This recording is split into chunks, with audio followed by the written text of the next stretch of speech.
Live from the Pathway Studios in Johnston proper. You are live from the Path.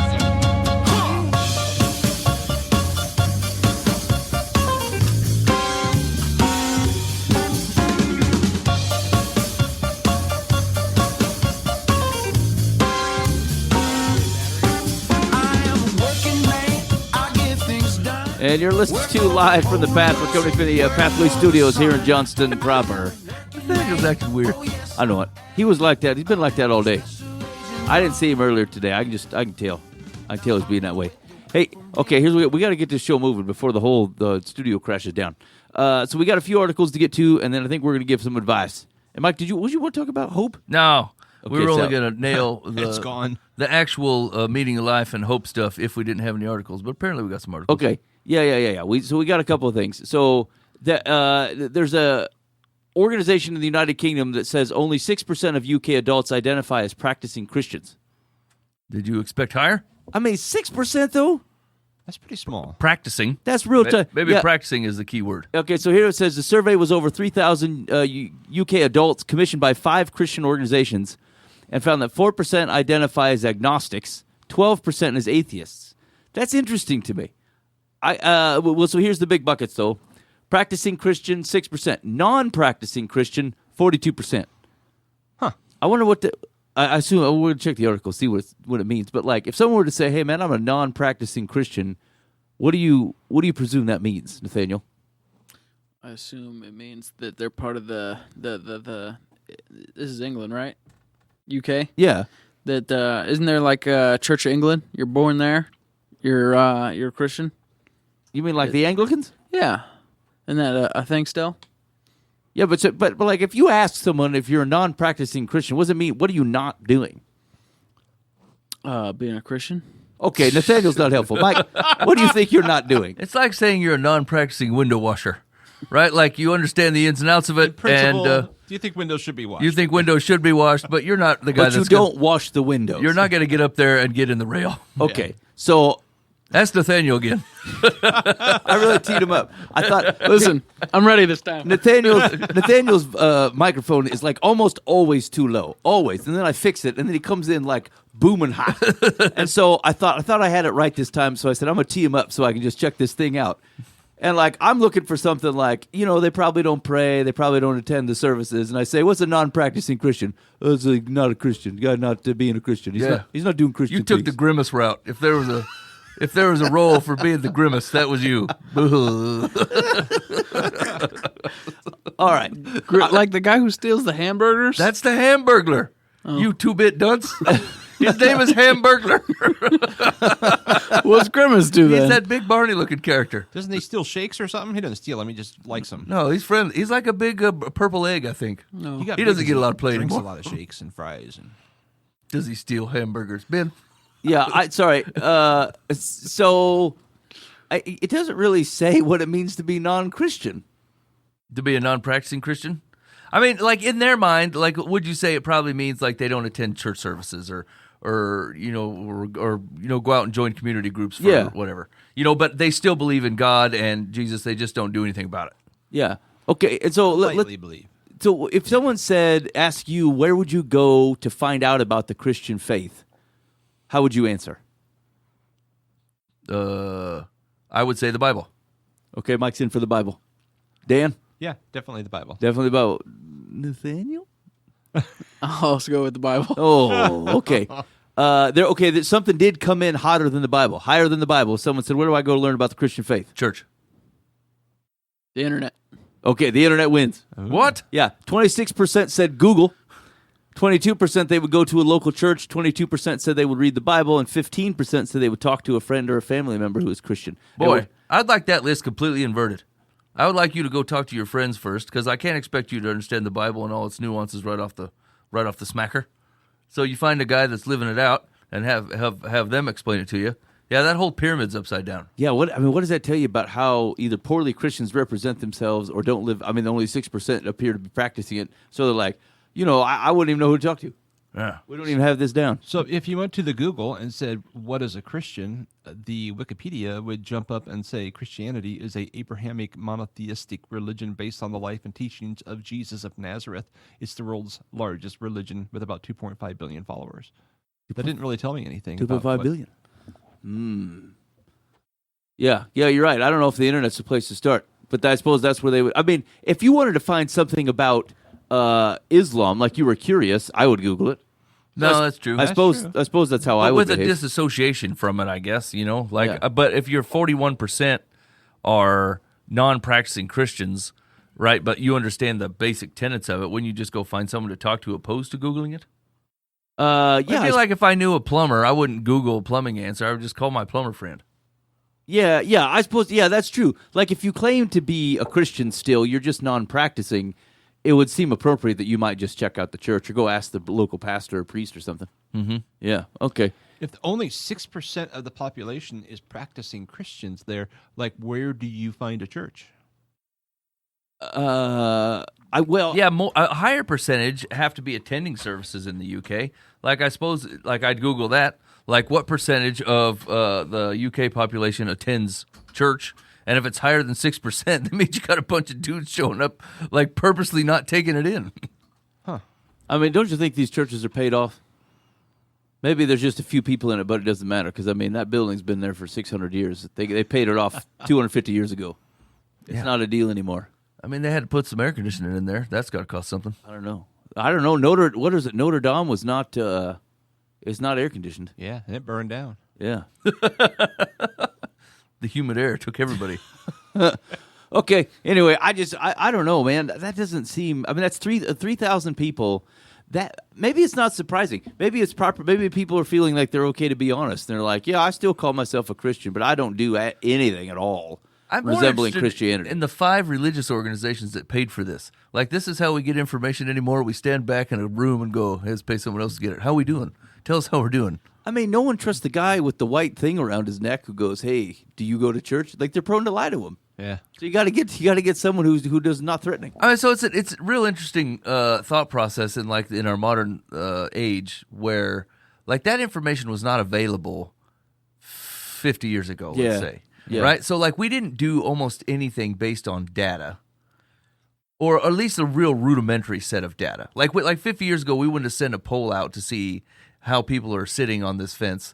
We would have just said, well, we were sent here to serve this neighborhood. We best get out and do it. And, like, whatever's going on is not really our deal. We're just going to keep preaching the word and loving people, and then we'll see what happens.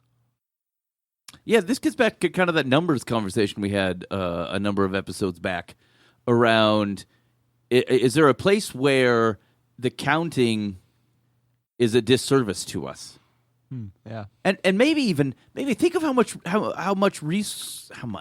how the amount of resources that churches put into, or church organizations as a whole put into surveying, counting, marketing. And if you just took that same stuff and you said, look, we're just going to put it towards things that are basically Mike's description, which is we're just supposed to go about and do the things that we're supposed to do, and we're going to do them here locally. And then we're going to have to trust that God's got somebody on the corner of the next street over and that he's going to handle over there.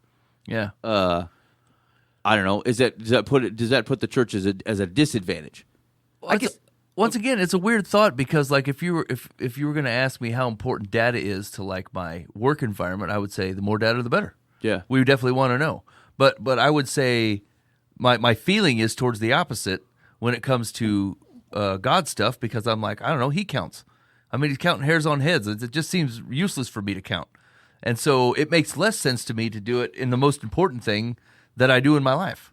And so it's just an interesting, I don't know, it's an interesting thought where, like, my modern brain goes, yeah, more data is better, except for when it comes to what God has got you doing, because you're not in control of making a decision on the outcome or exactly what you're going to do. That's God's deal. Yeah. Yeah, I don't know. Dan, have you ever, like in your ministry career, can you think of times where you've heard data and it's caused you, where you've changed? You said, oh, based upon this, I'm going to change my tactics or change my aim or focus or something. No, use the word tactics. That sounds better. Kind of like a few years ago, we did a demographic study of the area based off of, like, the census, I think, and there might have been some polling in there, so there had to be. and we looked at percentages and like X number of people. They want to know how to do family. They want to know how to have a better marriage. There was like certain things they were wanting. Yep. And so it was like, well, let's do some teaching on that. And that's the kind of stuff. If I'm going to like advertise something, that would be what I would advertise. Like, hey, we're doing a family talk of something. I haven't done that for a while, but so that kind of, but that's always been like one of those felt needs things. Like, I mean, everybody has family and wants to Right. be a better dad or mom or whatever. Right. So okay. So, and would you say, did it feel like it was effective? no, I mean, it didn't like suddenly bring people in, like, oh, they want to hear that sermon, Yep. But like through the years, like, I mean, 100 years ago, it was like, okay, nobody is turning on the radio to listen to hymns and organ music. So I used that to say, like, maybe that shouldn't be the driving force of music on Sunday mornings. And that's what began our transition back in the, late 80s, 90s to, a full band. Yep. And but a lot of churches were doing that then. They were starting to. And that was based, I think, on, data but Yeah, maybe again back to that counting conversation. Like, there's probably a place for it, but I do wonder. Like, does it? I guess, Mike, hearing that 6% of the folks in the UK are practicing Christians, that create in you any sort of urgency or change in the things that you're doing day to day, week to week? No. If you heard of that was true in the United States, would it change anything? No. I just don't think it's true. I think a 3,000 person sampling, depending on where you took it, is not an accurate parlay of what exactly is going on. And I don't know. There's something about that I just don't quite trust. that would make me want to like jump into the book of Acts and start studying that deeper, going, okay, that's where these people were, except even when it was lower than that. Yeah. It was like nothing. Right. And then they started at ground zero, and thinking that, well, I've done all of my education training experiences in a culture that at least acknowledged God, and to suddenly wake up one day and say, wait, no, actually that's not true. It takes the church, it takes people, a couple decades to realize, wait a minute, they don't all think like me. Yeah. And acknowledge that, and then it's like I do need to change my tactics. I need to actually introduce them to Jesus, as opposed to saying, "Hey, you need to follow Jesus my way, not that other church's way." So that makes it important, is actually teaching the gospel and letting the power of the gospel do its thing. Yeah, I think there is something within that says the more that you're cognizant of your surrounding community's perception of God or background of God, you do teach differently. Just like I would teach differently when there are children in the room than when I wouldn't, based upon things that they may or may not know. If you have a presumption that the people who are there and that you're talking to or that you're meeting with, this is true not even just pastoring, like not teaching, right? But like your day-to-day life, and you're meeting a guy at work who says he's a Christian, he could be this other bucket. Or when you're talking to someone that you feel like has a shared background, maybe they don't, and some of these terms will need redefining, and the context to which you're speaking to is different. They're from somewhere else.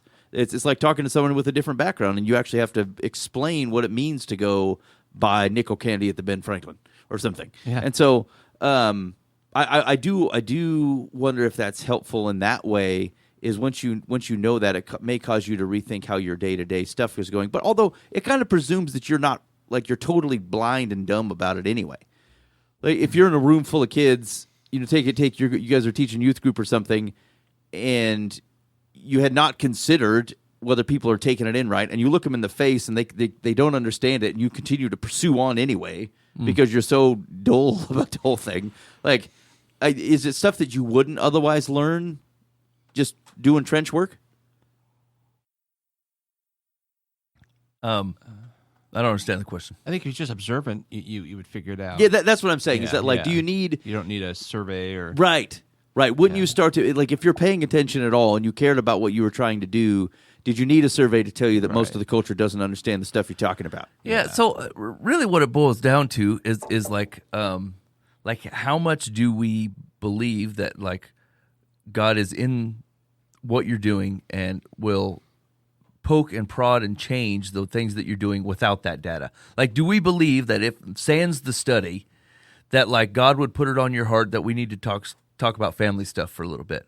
You know, like, do we believe if you were seeking, you know, God's face and saying, God, how would you like me to lead these people? And what would you like me to talk about? What are my sermon series going to be or whatever, right?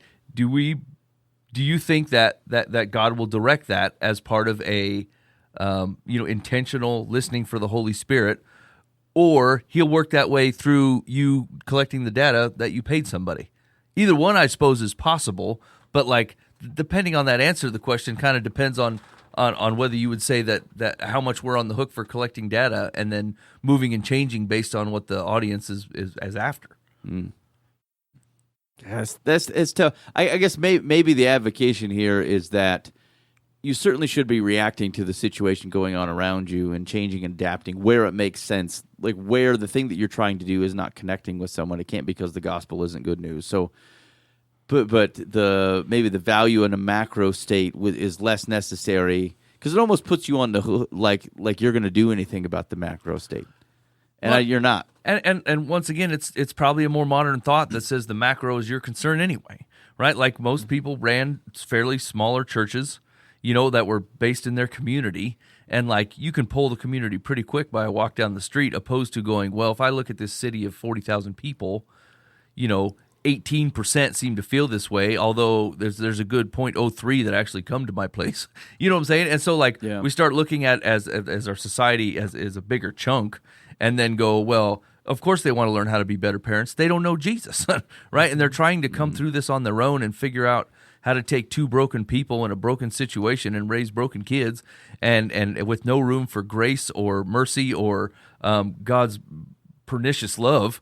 Then yeah, you're gonna struggle, right? Figuring that out. I don't think you use that word right. Pervasive. Yes, much better. I'm great with words. Pernicious is not. No, you're also probably not using parlay correctly. Yeah, it is. Parlay. Move to the next. Yeah, but that isn't how you use it. Yeah, it did. How did I say it? No. Parlay this over here. I used it right. So I have a digital. What's it called? Digital watch? A digital coach. Phone. For 4 weeks, I'm meeting with to basically his premise. We got to have him on the show sometime. The premise is you do this work on a sermon already, and don't just cut it up and put little pieces out, but like rework some of that into smaller pieces to a different audience to put it out digitally. Because like you'd speak one way to a congregation, and you speak another way to Joe Blow on the street who didn't come to church but might want to know the same thing. And so I'm kind of week one was last week, so tomorrow's week 2. It'll be interesting to see where this goes, but I think that's the idea: is you're looking at how do you bring the gospel to this culture that's not going to church but might be on social media, and how do you feed them something they want to hear and that they can learn from and benefit from. Anyway, yeah. So just kind of rethinking how you do stuff. Do you think Christians are Christians the type of people who sneak by the turnstile? No. Hopefully not. I mean, not at a gate where you have to pay. Like, when you go to the Menards, you sneak by the turnstile? Oh, Sure. yeah. I do that. Okay, then. That's what I'm saying. Nathaniel, do you walk through it straight and bold? Yeah. I try and make it spin a couple times. The makeup for the people like me. Oh, yeah. I sneak by it every time. I don't like to be counted. Yeah. Yeah. Okay. Well, I guess the reason I asked that is, Mike, when you were talking about 3,000 people, it's not enough. I thought, is there something about Christians in general where, like, surveys misrepresent them because we don't want to be counted or we don't want to be talked to or tallied? That's what I was thinking earlier. Like, who replies to a survey?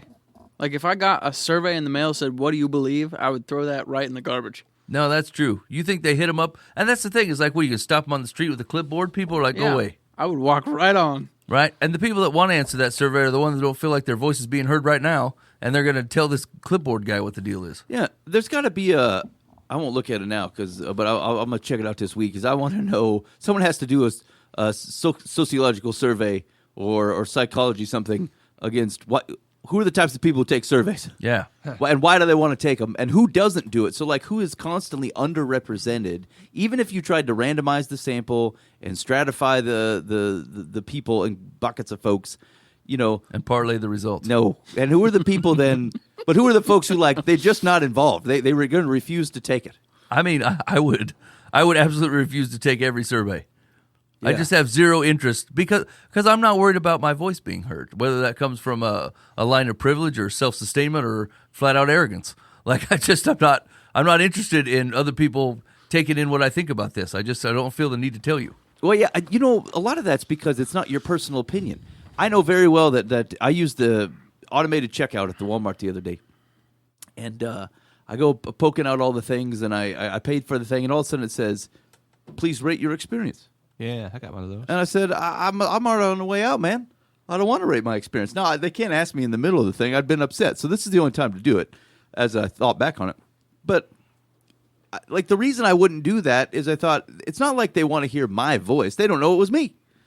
They don't, like, it could be anybody. And so it's just not, it doesn't make me feel valued or important. They're just going to roll up the number of stars at the Altoona Walmart over to 8 weeks of time, and it's going to get 3 levels up to a guy who goes, I think people overall are satisfied. That's what I contributed to. They People love the overall are self-checkout. satisfied. Yeah. Yeah. And so I thought, I don't feel compelled at all to do it. Now, if a guy came by from the corporate Walmart and he walks up and he goes, "Can you tell me how things going for you? Is this the experience that you want?" I would talk to him. I'd be glad to share my opinion or something. It's just, and it's not like self-importance. It's just, I don't know that I'm contributing to something of which I matter. And so I'm just going to take time to do it. Every year at work, we get it's right around this time of year, we get an email that says, "Contribute, your voice matters. Yeah. What do you think of the company?" And then we have to take this survey. We don't have to. I ignored it every year, Yeah. except for this year. You had at it. Yeah, you spilled the beans. I said, I've got time. And the very last question on the survey is, do you think any action will be taken due to this survey? And I said, no. I don't think it will. And I don't even know. This is what I typed in. I said, no, I do not. And I don't know why I took this survey in the first place. Ship it. But also, I was kind of relying on the anonymity of it all. Yeah. But also, it's not really anonymous No. because they know who I am. Like, Yeah. I'm Oh. attached to some sort of number. I write my name on there. Every time I'm asked to take an anonymous survey at work, I type in my name and phone number. I feel like to tell you this it's personally. real cowardly to take an anonymous survey. So like I said, I always put in a bunch of details, so there for sure it's me. Well, in a company of like, I think I saw it was like 90,000 employees or something like that. It's like, well, I'm going to be.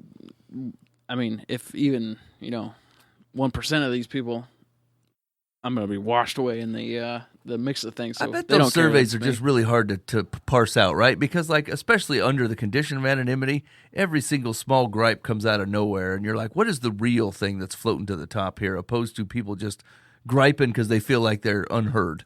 And Yeah. so they're going to throw every grievance they ever thought of out. And most of the questions didn't even really apply to me because, like, most of the company is a real estate company, which Right. they're like, "Hey, how do you have trouble selling real estate?" And it's like, "No, I do not. No. I don't do that at all." No, I have yet to Not fail. once. They only give you the 2 options. So you're like, look, 60% of these people aren't having any trouble selling real estate. Yeah. So what's John's problem?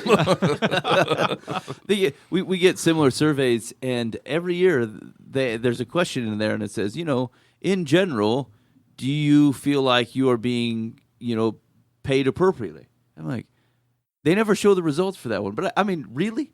How many people are going, yeah, I couldn't do with anymore. I'm reimbursed well. I think I'm all right. Yeah. Because you think it puts yourself at risk. Like, I can't imagine. Here's the deal. You should find the guy who goes, yeah, I think I'm doing all right, and you should fire him. Because one or two things are happening. Either you're overpaying him, or he's not thoughtful enough to recognize that if he answers this question this way, it means you might underpay him. Right. Either way, he's a detriment to your company, and you need to get rid of him. Only hire people who go, I think I deserve more. Those are the people. Anytime I've been at the self-checkout, I like to get my nose up right on the camera and show off my nose Oh, yeah, hairs. totally. I don't know what. It's like something I just can't pass up. Like I see that camera on me, and I immediately put my full face in there to where it's unrecognizable. That's beautiful. And like I think there's some kind of Nerdheimer looking at it, taking it all in. And I've never gone through a self-checkout and not put my entire face up in that camera. I'd covered it up. Yeah, that's what I think. I think, hey, Captain Misdemeanor running the security area, take this. Give him a little shot of glory. Take my nose hairs. All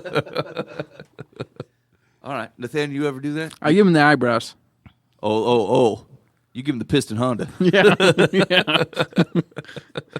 Okay, righteous. All right, hey, you're listening to Live from the Path. Thanks for hanging out with us so far this evening. If you have any complaints about the show, you said, you guys haven't been around for a while, and I would come out with a whiz bang, and instead you're boring. You're talking about work surveys and the automated checkout. I understand. We don't grow them. Sometimes we steal from other people's gardens, and they don't grow righteous. That's not my fault. I used to underprepared. So anyway, that's the Live from the Path. Bob Eisenhower complaint line, 515-517-0085. That's 515-517-0085. And that's call or text on the Live from the Path Bob Eisenhower complaint line. We'd love to hear from you and what you think about the show. There was one more story, and I only regret that I had not read this earlier in the day and so hadn't been able to take some action about it. But this story from the Christian Post, it says, title is Biblical Protein. Israeli company creates snack food with John the Baptist in mind. Mm-hmm. Oh, no. Have you ever wanted to dine like John the Baptist did, minus No. the camel hair and leather? I mean, he didn't eat the camel hair. Hargol Food Tech, an Israeli-based firm that specializes in insect cultivation for mass consumption. Wait a minute. Have you ever seen a camel live, like a live camel? That's all I want at the zoo. Every depiction of John the Baptist, like he's got this woolly mammoth ape vest on. And like camel's pretty smooth to the touch. Like a horse. I never touched a camel. Yeah, you got to do it. But either way, Well, so hold on. Where did you touch a camel? the fair. You just went up and pawed it. Sometimes the hump part is hairier. Yeah. I mean, you don't have to Maybe get. it's in the hump. Yeah, the hump. No, the hump. Did you touch his hump, Dan? No, I Have can you just see touched it's the camel? furrier. Anyway, They give Did you rub his rides. belly? I feel like that. I feel like that camel hair is pretty smooth, and like they always depict John the Baptist wearing some kind of Like the porcupine. like a woolly mammoth Yeah. vest, and like I don't see it. Okay. Think about this though. You're thinking of a 21st century camel that's been well groomed and taken care of by some fair 4-H kid. You think they're a victim of male pattern baldness, and as the camels have evolved. No, I'm Their just hair's saying, less like, woolly. they didn't have a 4-H kid spraying it down with some mane and tail and giving a brush with a brush. Yeah, but it's not like you see a Great Pyrenees-looking horse out in the wild. Nathaniel's saying that you got a Siegfried and Roy camel.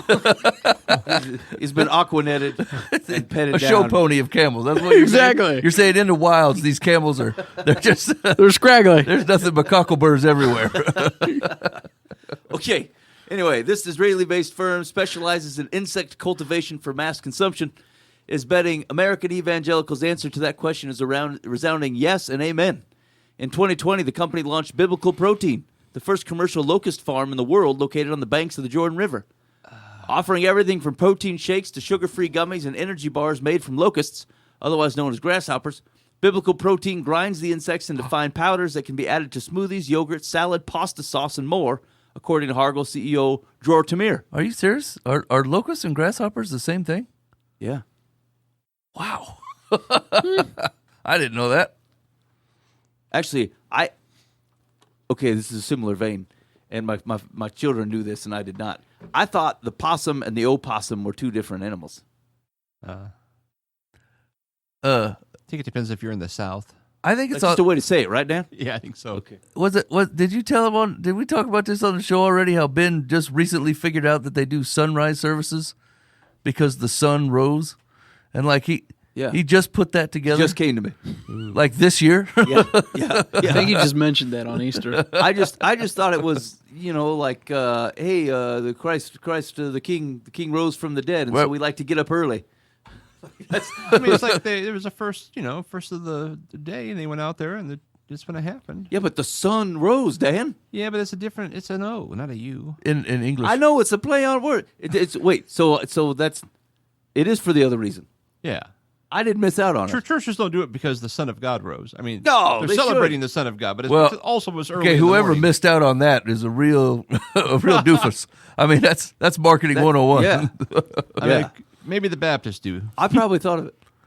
I'm probably the first guy. Okay, That's it. Make some T-shirts. Yeah. You're sure about this locust and grasshopper thing being the same thing? Yeah, same. Locusts are an incredible source of protein and essential nutrients. Today, if you're looking for 72% protein product, you can only find processed extraction from various animals and plants, while with locusts, it is natural. How you feeling the vibe of this, Nathaniel, so far? You said 72%? Yeah. So what's the protein. other? Huh? Is it carbs? Fats? What are we dealing with? What's the macro split? Yeah, they didn't go into any additional detail. I'm going to look it up. How are you feeling? You feeling like you get swole eating these things? You going to pump a few and pump some iron? Are they for sale right now? Yeah. Yeah, I'm going to buy some. Yeah, it's already done. Okay, good. I was going to. Someone had to. If Nathaniel's going to do it, I'll let you do it. You let me know. Yeah. Come with my camel hair vest. And because of that natural protein content, locusts require no extraction or separation of the nutrients, providing those who partake with essential micronutrients and antioxidants such as omega-3, iron, zinc, folic acid, folic, acid, that's not right, and vitamins E and B12. Tamir said as a young boy, he remembered always hearing his grandparents talk about the locust plagues that ravaged Israel in the 1950s. But while most people were busy working to scare off the locusts to protect their crops, he said Yemen and Moroccan Jews were collecting the insects and using them for food. While there's more research to be done, Tamir said there had already good data to suggest consuming locusts can support the growth of children, improve metabolism. I mean, anything can support the growth of children. Yeah, so does tricks. That's kind of what they do. Improve metabolism, reduce fat, and strengthen the immune system. We are now starting to research and unveil the health benefits locusts provide to humans. I like that he started the company without any pure health benefits.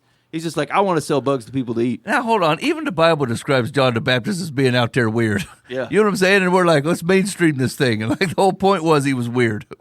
Let's see here. Okay, we're going to look at the site. You didn't say Jesus was out there eating locusts. No. You know what I'm saying? All right, so here we go. Kosher. Locust is a unique living creature God created. Enormous strength, jumps 20 times its body length. Stamina and endurance, can fly 200 kilometers a day. Outstanding growth rate. In just 2 weeks, it multiplies its body weight by 15-fold. And fertility. Each generation could multiply its population by 100-fold. Look at how amazing it is. Now eat it. And they're not even promising to coat it in salt or something so you can take it in right. You're just going to eat it. Okay, now here we go. Here's some of we're going to visit the shop and see what's in this. These products will cost them. Protein gummies. Locust honey and raisin energy bar. 3 for $9. That's pretty cheap as far as energy bars go, isn't it? Yeah, I mean, Don't they got protein shakes? Yeah, there's a powder, complete protein chocolate shake mix. Individual serving sachet, $3.89. You can buy one for $4. Give it a shot. How much if I just want to eat it as the Lord made it? I just want to eat a can full of locusts. Family package, whole locusts, $180. Whoa. That's crazy. Yeah. Why are they so expensive? How much is that? $180. How many are in there? He just said that they grow 100-fold and they're 15 times their own thing. Right. You basically just told me that you're making a killing off me. Yeah. I'm going to grow my own. That's crazy. Wait a minute. Are the Israeli locusts more nutritional than, say, an Iowa locust? Oh, wait, hold on a minute. Hold on. Maybe there's 20. This is the family package of whole locusts. That's not like 25 locusts. Oh. Is it 25 pounds? Oh, you buy Powder? 25 of the containers. of the containers for $180. Yeah. A container on its own is $9. Yeah. That's closer. Oh, you got to buy the locust and honey combo pack. Yeah, ready to eat locust and honey, $15.99. Look at be the great Christmas presents. There's locusts over here in the jar, and then you dip them in honey. Now, what are they? I mean, are they inferring that John the Baptist dipped these locusts in honey, or he just took in locusts and honey separately? I bet he Like he drank honey like a. I like bet a he caveman. double-handed it, like crunch, lick. Finger. He paid, but he didn't pet the camel at the same time. Do they sell these on Amazon? I don't want to pay shipping prices for them. Yeah, I don't know. For real. Did you look where we can buy these, Nathaniel? No, not yet. I was looking up the macros of a grasshopper. What did you find out? For 100 grams of grasshopper, you can get 20 grams of protein and 6 grams of fat. More protein and fat? Yeah, but 20 grams, I know 70% protein. 3 grams of carbs. Is that a lot? No. I mean, like, if you consider a chicken breast, that's 31 grams of protein, 3 grams of fat, and 0 carbs for 100 grams. I feel like, Nathaniel, we'd buy some. We'll bring them in, have eats of them. Yeah. Now, do we does anybody else sell locusts? Did you? Hold on. I'm hopping on the Amazon. Yeah, okay, you check it out. You go to Amazon. You let me know if I can buy locusts off the Amazon. I feel like I mean, this is a purchase I feel like I'm going to have to run by my wife, but I'd like to buy some locusts and honey off the internet. Yeah, definitely. I feel I do at least once. And we grow locusts and honey here locally. Now, this grasshopper revelation has really turned my life around. I can start catching grasshopper. How do you lure them in? What's a good grasshopper trap? Let's see here. And then what do I just put them in a cage and they make their own other grasshoppers? Well, yeah, apparently I thought about it. I thought about trying to raise farm salmon on my place, like digging a pit and having salmon reproduce themselves so I can eat them. But I mean, I feel like this locust thing, I want to just get 10 of them and put them in the basement. I wonder how they kill them. I'm gonna have 110 of them like tomorrow. Do you freeze dry them alive and then send them out? Yeah, I mean, they don't hit them. What, Not out there like I can just see a guy knocking them with a little baby club, click, taking them out. I don't know how else it's done. You can buy on Amazon. This is all I can find for as far as bug-based protein. Yeah. Pure cricket protein powder. Oh, just a straight up powder. What do they want for that? 1 pound is $40. Pretty high. I don't know how I feel about it. I mean, I can make my own cricket powder. Okay, you check the shipping. I'll be able to. I'll kick in on the shipping if it's too dear, just so we can get these in. Okay, that's it. That's all. Hey, What was the name of the company? Biblical Protein. Okay, Hot we're dog. gonna pull these in. Hey, you guys remember that? You remember that one social media site that Christian guy was supposed to trying to get off the ground? Oh yeah, Yeah. Hold on, listen. I kept meaning. I think it's live. Faith Meat. Yeah. Oh no, it's not live yet. You can only register for early access. Never mind. Okay, I was kind of It's in excited. the same straits it was last time. Yeah, it's not progressed. It's supposed to launch this year. We'll see if it comes around. Didn't we decide it was dumb? Oh yeah, Because no one who's not a Jesus person was going to be on there. you're correct. Yeah. Okay. All right, you ready for advice? Oh yeah. Dear Live from the Path, for more than 20 years, my mother-in-law has shown blatant favoritism toward my husband's younger brother. Several people, including her own mother and my father-in-law, have tried to discuss it with her, but she refuses. My husband has accepted that there is nothing he can do to change her behavior. Live from the Path, she has recently, on the rare occasions we see her, once every 3 to 4 years, started making snide comments implying she's concerned regarding the intellect of our children, one of whom is in an AP program. While my husband accepts her lack of love for him and would never cease contact with her, I find her difficult to be around because she's just plain cruel. I would like to discourage her from visiting us in the future. Am I wrong to feel as I do? No, this is a simple problem of boundaries, friend. And I realize that it sounds like it gets messy and hard to deal with, but you just need to set up, here's the things I'm going to tolerate, and here's the things I'm not. And it's one of those amazing lists that you don't keep to yourself. You go ahead and tell your mother-in-law about it and say, look, here's the things that I'm not going to accept. If you feel like you have to continue to do them, then we're going to have to renegotiate what our relationship is going to look like between you and my children. We'd love to have you. We'd love to see you. We'd love to spend time with you. But these are lines we're not going to accept being crossed. And then when she inevitably crosses them, because she feels like she's not in the wrong, then you stick to your guns and say, well, I said these are the things I'm not going to allow, and then you've done it. And so here's what we're going to do in response. And you don't have to be a jerk about it. You don't have to bring all your emotional garbage in there. Just, be honest with yourself. What's the stuff you're going to tolerate and that you could be graceful on? What's the stuff that goes, look, I just don't have to allow this, and so I'm not gonna. Yeah. And then move forward. I agreed. It's awkward. It's real awkward. No one wants to have that conversation with somebody. No one ever wants to define their relationship in such stark terms. But if you can't continue the rate that you're going, and you have searched through your own heart and seen where you're maybe causing trouble where you don't need to, you write a list down, run it by your husband, and say, look, we're presenting this as a front to your mama, and here's what we're going to do. And then stick with it. Yeah, I think that's right. I think it's okay to tolerate your mom insulting your couch or something. That's fine, and you're going to learn to deal with that. The quirks of people you're just going to have to get on board with, and just realize that's who they are. However, insulting your children and their intelligence, belittling your wife, making snide remarks, that's about your relationship. And there isn't any particular reason that you have to tolerate that. And again, they're setting you up. It's not like there's only two choices here. That your mom doesn't get to say anything, or she gets to say everything she wants. No one functions under this, Right. and so there are options where even if she thinks it, she doesn't mention it because it's cruel, and there's no reason to do that. And if she cannot withhold or restrain herself in this situation, like she just has to say it, then she also just has to stay away. Like that's what she traded out for being able to speak her mind. She gets to speak it somewhere else where no one has to listen to it. Yeah, it's pretty straight. It's pretty straightforward, albeit understandably, emotionally, probably difficult. But that's the right tact. The question was, am I wrong to feel as I do? And Secular says, no. By all means, keep your mother-in-law away from the grandchildren, because even though she sees them rarely, she'll likely find some way to make them feel, quotes, less than. If you thought someone was tainting their food, you wouldn't stand by and watch. Well, the same is true if someone is attempting to lower their self-esteem with snide comments. I mean, I wouldn't want to play that particular violin too far out. Like, you can't protect your kids from everything. I think it's a little bit harder when they're given more weight due to their family proximity, right? Like, I could take snide comments off people off the street all day long and go, that guy don't even know you, but it's still the same response to your kids like it is for you.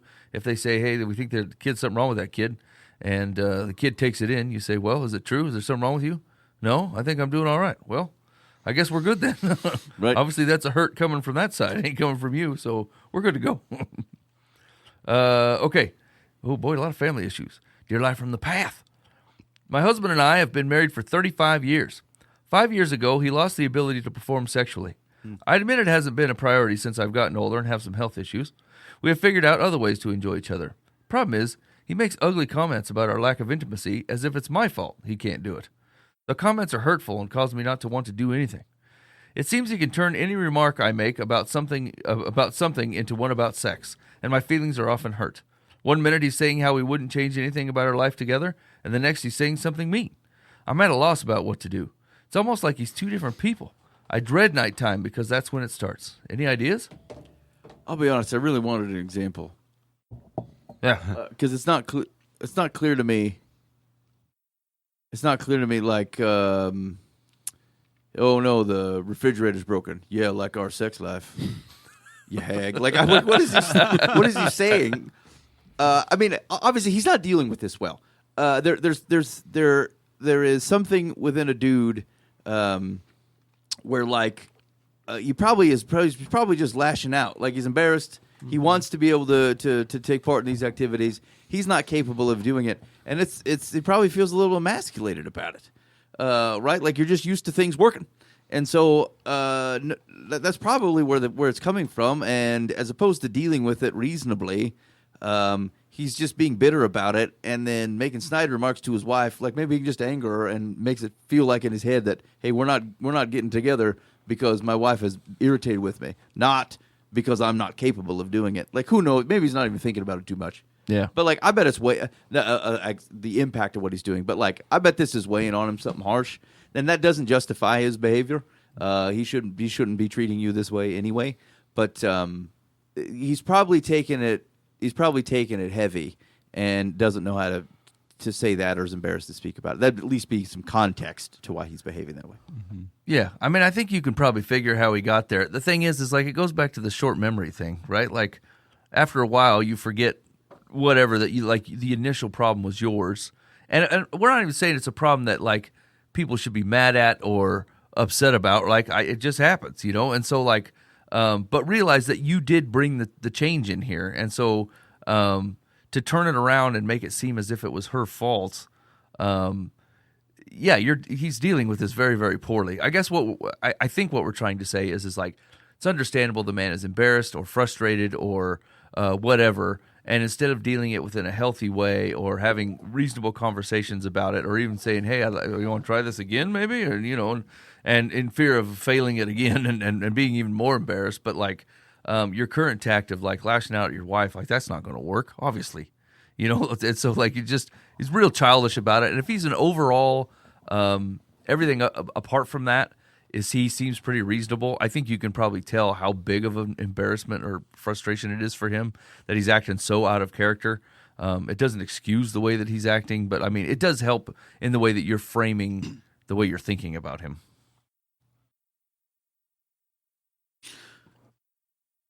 Yeah.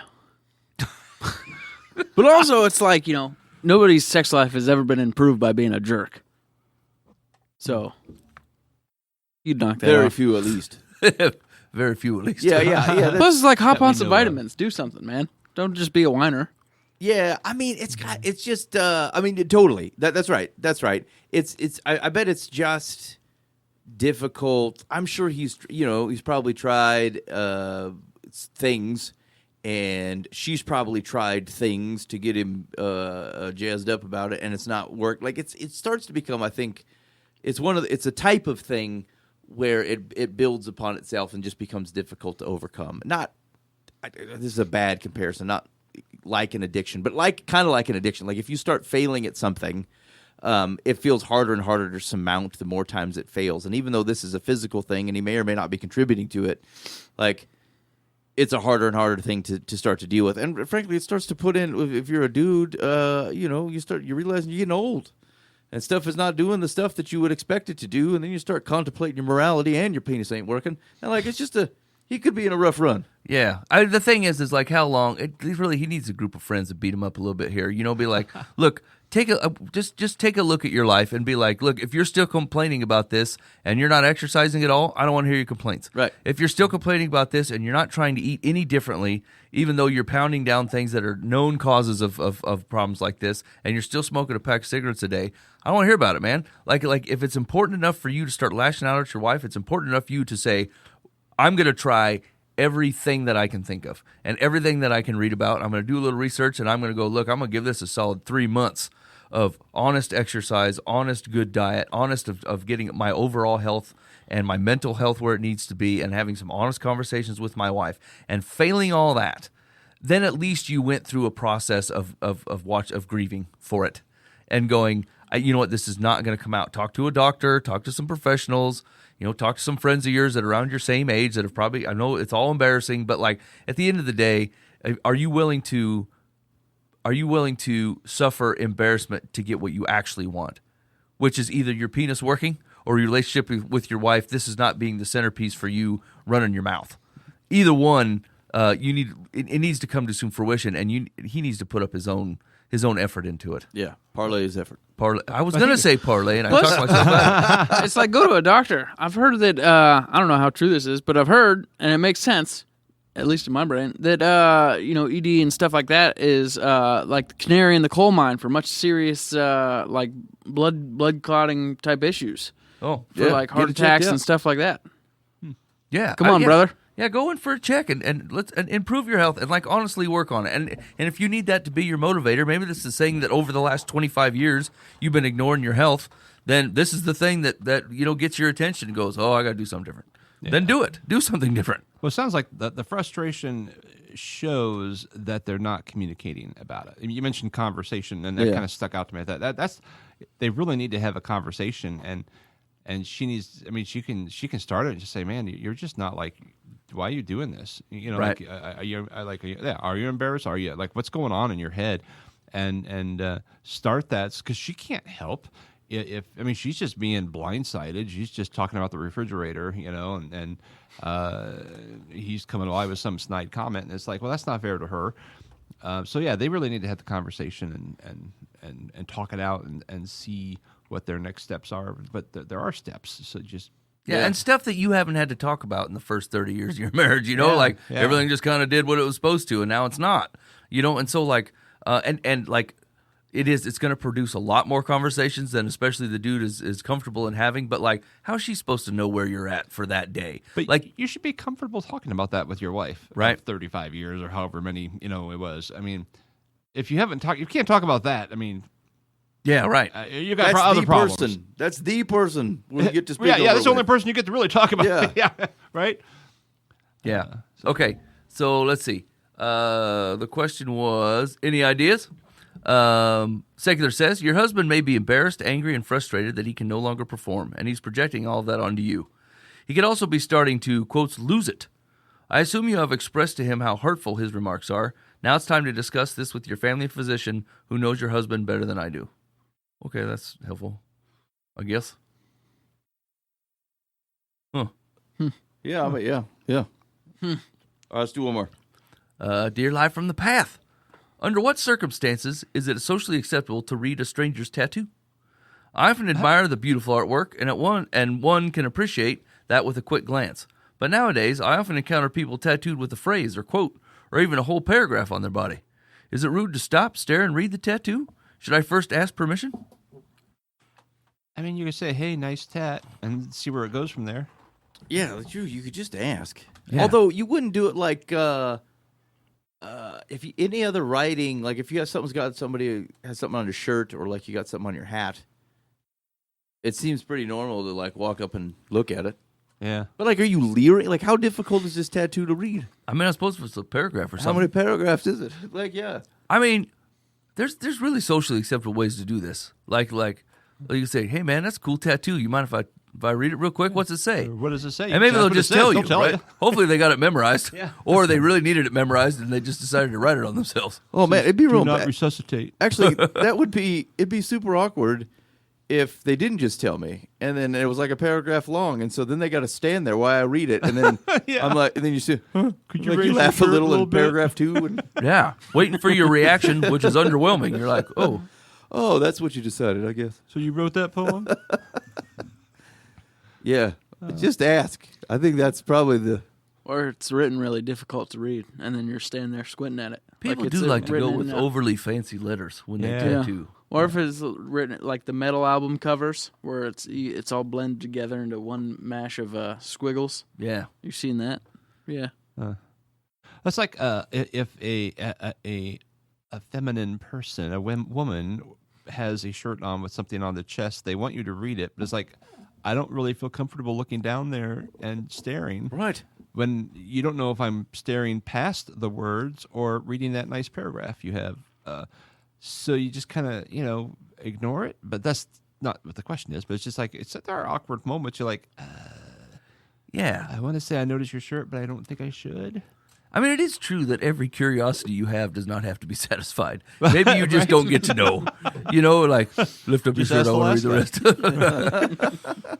I mean, I'm sure tattoos are a subject that could bear out a lot of conversation, but, like, I put that tattoo on there for me, right? So, like, I don't want you reading up my sleeve or whatever, like, you're just going to have to be content with the mystery on what's happening. Secular says, when in doubt, always ask permission before ogling. If you don't, your admiration could be misconstrued, which could get you in trouble, depending upon where the tattoo is located. We got to do one more. Yeah, I mean, you said tattoos are for you? That's kind of weird. Yeah, do you really? I mean, I think most people I know that got tattoos is for them. then put it on your butt cheek. Well, I can't read it back there. Yeah, but you put it on your arm and you wear it's like a sleeveless shirt. It's for everybody. No, I put it on my arm, wear a sleeveless shirt so I can see it. Yeah, it's for everybody though. You That's going like out. saying I make a sandwich, put it on the counter. Now it's everybody's sandwich. That makes no sense. I don't know, man. I feel like it doesn't it feel like it's inviting attention? Yeah. I mean, so is a good hairstyle or white teeth. Or And you bad say- teeth and a terrible and somebody hairstyle. takes- Either one invites attention. And somebody walks by and they see your hair and you say, "Look away, it's not your business." That's what you're saying. No, I'm just saying the original intent was Don't not, take me in. was not to garner attention. Well, I know, but No one- like, no- as soon as you leave the house, I feel like you're subjecting yourself to people wanting to take a look. I mean, that's true with everything, not just tattoos. That's a realistic hairstyle. Like you people who like do their hair pretty funky, you think that's for them too? Yeah. You think it's all a cry for attention? Yeah. You think every person that has a tattoo is a cry for attention? No, but like I think you have to recognize That's a that, like, statement of something. if you put it on display, I feel like it's like you've made yourself a walking zoo. People are going to see it and go, "Boy, that's curious. I'm going to take a look." And I have questions. I'm saying that the reaction that people want to see it, being upset about it, is dumb. But your initial driving factor was not necessarily, "Hey, look at me, I got a tattoo." Oh, yeah, okay, yeah. I mean, tattoos are pretty common. It's not like you're the only guy out there with a tattoo. Yeah. I think most people want someone to bring it up. "Hey, tell me about your tattoo." Yeah. Well, I'm so glad you They asked put a lot me of about money that. into that. Yeah. True. Holy cow! Okay, we got to read this one though because Okay. it seems like drama, and I want to know. I'm ready. Dear Life from the Path, it's windy. A few months ago, I offered to help a longtime friend with some landscaping. The area to be landscaped is tiny. I was concerned a professional landscaper would overcharge her. She contacted a landscaper anyway, not to hire him, but to pick his brain. Okay. When he arrived, it was obvious he didn't want the job, and she didn't offer it to him. She took me up on my offer. She then procrastinated for a couple months, during which time I got busy with other stuff. But I carved out time for her, and we sat down to look at her project. She confessed she had no experience with landscaping and plant selection, and she needed my help with that too. After she poo-pooed the most viable suggestions I offered, we proceeded to look at the plants. Lots of plants, none of which she liked. After a few frustrating hours, she mentioned she'd just plant what she had originally thought about planting. I told her if she did that, she did not need my help. She told me I needed more patience, and and had she known I wouldn't help her, she would have hired the landscaper after all. It wasn't true. She had never any intentions of hiring him. I told her she needed to be more decisive, and even though she had told me she needed my experience, she wasn't accepting of it. Oh, boy. She also couldn't see that she had wasted hours of my time. We've barely spoken since. So am I in the wrong here? Oh, boy. Yeah, this is a classic. I'm the professional here. You're going to listen to me. And they go, I don't really want that. And you're like, fine. You don't want a professional's help? Then you're on your own. How could you waste all my times? Wait, you think the lady who offered to help is actually a legitimate landscape professional? No. Oh. But well versed, we'll put it. Yeah. Yeah, not just a plant novice. Hmm. So I try. Of course, I suppose I could come up with a relative example to myself, but like someone says, "Hey, I need your help picking out light fixtures or whatever," and I'm like, "Well, here's what you're going for. Here's the coverage you want. Here's what I would do," and they go, "No, we're gonna go for these pendant lights that only cover like 2 foot." I'm like, "You're not gonna be able to see anything in this room if you do that." Yeah, your ideas are dumb. I'm like, we looked at lights for 6 hours, and you picked pendant lights anyway against my advice. Yeah, and so like the better part of me goes, well, it's your house. I mean, you want pendants in there? Put pendants in there. Sounds good. I don't know that I'd be mad about the time wasted. We had a conversation with a friend for 5-6 hours, just because they didn't agree with me. Yeah. Hmm. Okay, so what was the final question then? Am I wrong in this thing? Yeah, I mean, you handled it poorly, certainly. Yeah. Yeah. But I mean, your friend sounds like a weasel too. I mean, it's like some couples can't do remodeling together. Maybe some friends just can't do landscaping together. Yeah. Just do something different. I mean, Doesn't how you tiny have are to we not be talking? Friends. Like one hosta would have covered it? I mean, we put a lot of effort into this. I don't know how Frank your and Charlie? first choice is in a hosta. I mean, those things are fantastic. Just put them in and then see, give it a year. Always start with a hosta and then wait a year. Yeah. See what happens. They grow back all the time. They spread out to cover more ground, and you don't have to pay no attention It's to 'em. like a yard toupee Yeah. is what it is. Who it is. Yeah. Yeah, a hosta is a yard toupee. Then people drive by your house and go, look at that guy. He just wants attention. Yeah. He put 3 pieces out there just to draw attention to himself. Look at my hostas. Talk to me. I'm special. I mean, that's what they call it. They call it the curb appeal. You're trying to get a little snaz out on your Or place. I just like hostas. I got a yard tattoo, and you drive by going, boo. look at that the guy with no self-esteem want me to talk about the hostas. Or he might just like hostas. Who's to say? That seems like the former. Okay, Secular says, no, you are not in the wrong. No good deed goes unpunished. Consider yourself lucky that you have barely spoken sense. Wow. And do not broach the subject again unless you want to experience more frustration. Wow, somebody took their ball and went home. Gosh, so wait, what's the recommendation? After she says, you spend a lot of time hanging out with her and she says, nah, I think I'm just going to go with what I wanted at the start. You just go, sounds good, it's your place. Yeah. You need help. You need help installing it? You need help digging the holes or whatever? But what if she says, but let's maybe try again next week and we'll look at some more stuff. Like there's a point where you go, hey, I'm not sure you need me here for this. These are kind of since it's really just up to you. Let me make sure you know where to look and all the different options that are out there. I'll use my knowledge and wits to make sure you have that at your disposal. But why don't you take a look and then get back to me and let me know what you want to do. I suppose the that crappy fair? well, the attitude that they took, that's I suppose the problem. They said, hey, if you're not going to help me at all, I should have just hired that landscaper. After they had taken the time to like speak for 4 hours on the subject. Yeah, And like, you've been no help to me at all. So like, they're mad because they're they just, underappreciated. yeah, correct. Yeah, And so, yeah, I mean, I've had that totally happen before. It's like you go do, some work for somebody and like they just, they didn't appreciate it. You thought you were doing a good thing and it turned out to be nothing but a hassle. And you're like, I just won't do that again. I let it go. yeah. Yeah, that makes sense. All right, hey, you've been listening to Live from the Path. Thanks for hanging on with us on this balmy Monday evening. We really do appreciate it. Go ahead and hit up that Live from the Path complaint line, 515-517-0085. Call or text, and maybe you've got some personal situation of which you say, man, them boys just give out whiz-bang advice. And you'd be wrong about that, and you really should find other people to take counsel from. But in a pinch and a pickle, we'll be here to help you. So give us a call or a text on that Live from Path complaint line, 515-517-0085. Also, if you've not given a rating to the show, we would appreciate it, just because it reminds us that you're out there. You are RET. So we need you to phone home on this thing. Click the number. So I just came up with it. I'm rolling with it. Don't make the faces in it. I just think you wanted attention. That's why. That's why I don't put a camera on Nathaniel. He gives all the stuff away. So anyway, go ahead and rate the podcast. Give it a 1 or a 5. I don't care, or somewhere in between, whatever floats your boat. And if you want to type the things up and say lovely, kind things, because we actually will read them. It's not like that work survey where you just get rolled up into the ether. We'll take a read of that, and we'll have delight in it. And so anyway, we appreciate that. We do intend to see you next week. So in the meantime, be faithful in the means. God will handle the ends. You've been listening to Live from the Path.